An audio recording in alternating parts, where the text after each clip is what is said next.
mengancam wilayah adat dan keanekaragaman hayati. Apa evaluasi Bapak soal pelaksanaan food estate ini? Memang selalu ada nanti mempersoalkan lingkungan hidup dan sebagainya dan sebagainya. Tapi bahwa dalam pelaksanaannya justru memicu deforestasi. Habis, singkongnya nggak jadi. Siapa yang rugi? Pemerintah yang rugi. Masyarakat kena dampaknya. Siapa yang nggak marah, yo? Kelalaian Prabowo membuat negara menelan kerugian yang cukup besar. Diimplementasikan oleh Kementerian Pertahanan.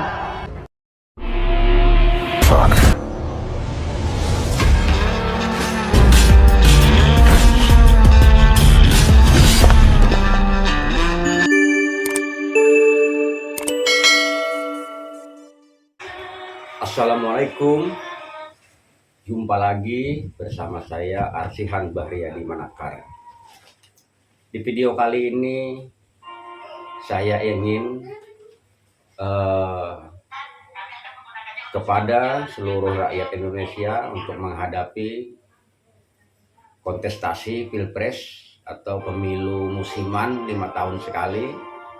Nah, di sini saya mencoba kita harus mengevaluasi salah satu capres, yaitu Bapak Prabowo Subianto.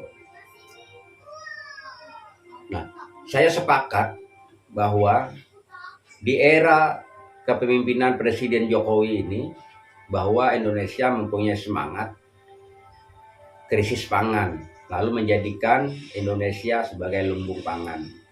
Nah, ini dalam hal ini kita melihat ada proyek di Menhan yang namanya food estate.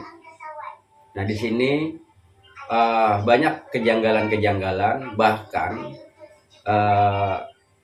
terkesan sangat merugikan negara. Dampak terhadap lingkungan, terhadap masyarakat adat, di mana masyarakat adat kehilangan mata pencariannya. Kalau kita berbicara alutsista, pengadaan pembelian pesawat bekas, dan itu juga pernah diutarakan di media sosial juga yang saya pernah lihat dari Ibu Koni juga memaparkan ada afiliasi terhadap perusahaan-perusahaan Bapak Prabowo Subianto. Dan kita juga mengikuti bahwa selama 20 tahun ini, dan itu juga dalam pernyataan Bapak Prabowo Subianto, bahwa perusahaannya mandek. Benar, perusahaannya mandek. Lalu dia tetap eksis di partai besar, eksis di koalisi besar, artinya dia tetap mempunyai uang yang banyak. Bahkan pernah Bahlil berujar di sosial media, Pak Prabowo sering memberinya uang. Nah, ini yang harus kita pertanyakan, harus kita evaluasi tentang integritas daripada Prabowo itu sendiri. Nih, coba kita lihat tayangan-tayangan dalam video-video yang saya dapatkan. Coba simak sama-sama videonya. Soal pembangunan food estate atau lumbung pangan, khususnya di Kalimantan Tengah. Pak, sejak awal sudah banyak kritikan Pak Prabowo akan pelaksanaan program ini. Dan belakangan itu ada laporan dari Walhi, dari Greenpeace yang menyoroti bagaimana program ini justru mengeksploitasi hutan, Pak. Mengancam wilayah adat dan keanekaragaman hayati. Apa evaluasi Bapak soal pelaksanaan food estate ini? Tapi bagaimana program ini justru mengeksploitasi hutan, Pak? Mengancam wilayah adat dan keanekaragaman hayati. Apa evaluasi Bapak soal pelaksanaan food estate ini? Memang selalu ada nanti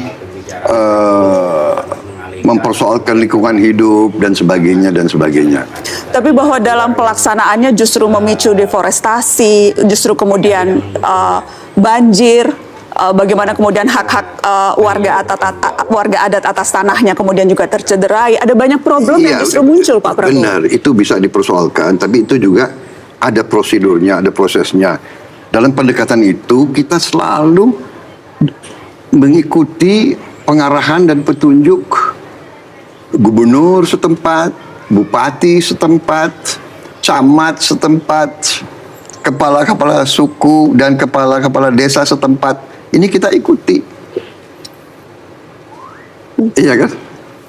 Jadi memang sekali lagi ya, di Indonesia ini setiap ada inisiatif, sering itu ada perlawanan, ya ada penghujatan. Ini salah satu yang harus kita waspadai. Dan yang kita harus waspadai juga adalah niat yang kurang baik dari kekuatan-kekuatan di luar Indonesia. Jadi Anda tahu, kalau Indonesia ini begitu besar, begitu kuat, kalau kita benar-benar mampu ya produksi makan sendiri dan produksi energi sendiri, kita tidak bisa didikte oleh negara manapun. Tapi memang betul Ini harus kita waspada. Tapi evaluasi dari Kementerian Pertahanan kan memang ya ada problem, Pak. Proyeknya kemudian gagal tanam begitu. Singkong yang dihasilkan tidak sesuai dengan harapan. Ada salah satu pejabat Kemenhan, Pak, yang menyebut mangkraknya program itu karena ketiadaan anggaran dan belum siapnya regulasi pembentukan badan yang diperlukan. Jadi sempat ada statement itu keluar dari anak buah Pak Prabowo. Pertanyaan saya kemudian, apakah memang ini tidak masuk dalam perencanaan sebelumnya? Karena kan bagaimanapun bencana lingkungan akibat pembukaan hutan itu tidak bisa dihindari, Pak Prabowo.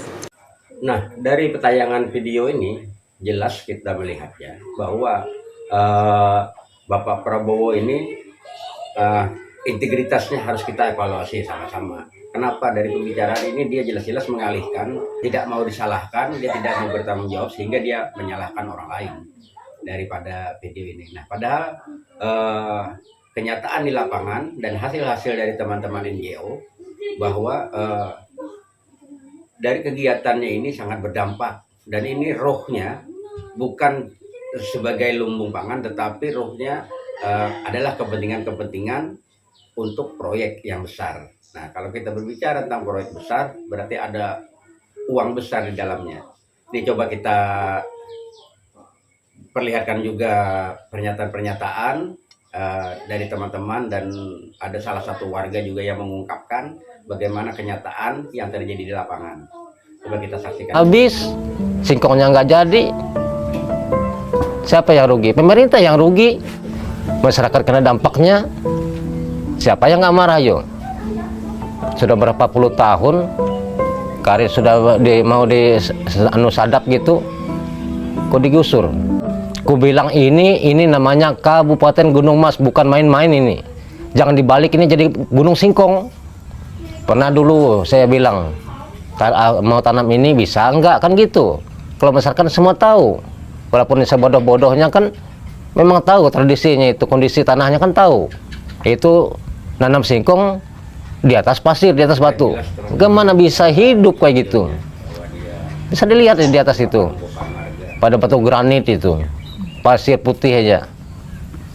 Gimana singkongnya bisa produksi itu? Nggak mungkin.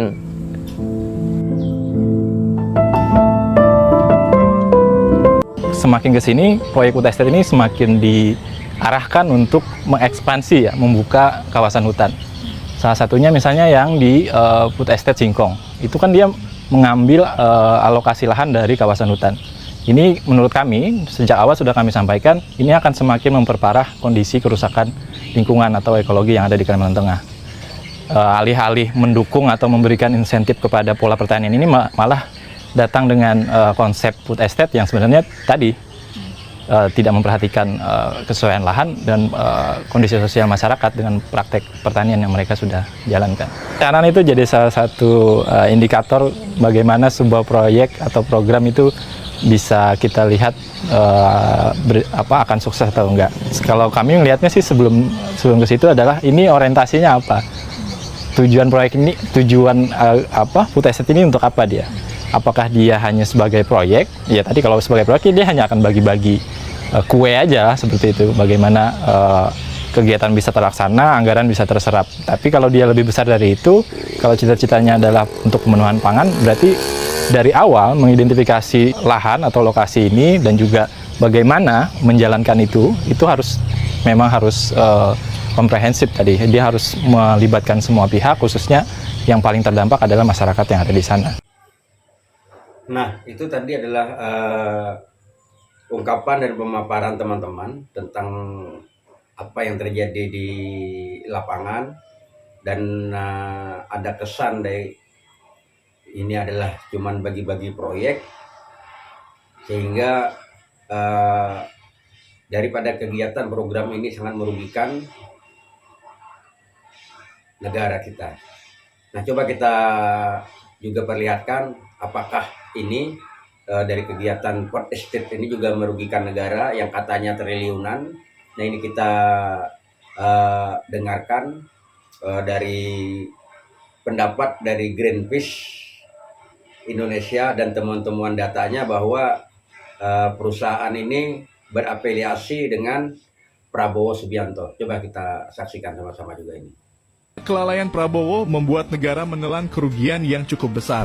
Diimplementasikan oleh Kementerian Pertahanan, di mana implementatornya adalah PT Agrinas, yang di mana di dalam laporan Greenpeace Indonesia, kepemilikan saham utama dalam PT Agrinas adalah sebuah yayasan yang terafiliasi kepada Menteri Pertahanan, yaitu Prabowo Subianto. Terima kasih telah bersama saya Arsihan Bahriyadi Manakar dalam video saya kali ini, dan sampai jumpa pada video saya selanjutnya. Sekian, terima kasih. Assalamualaikum.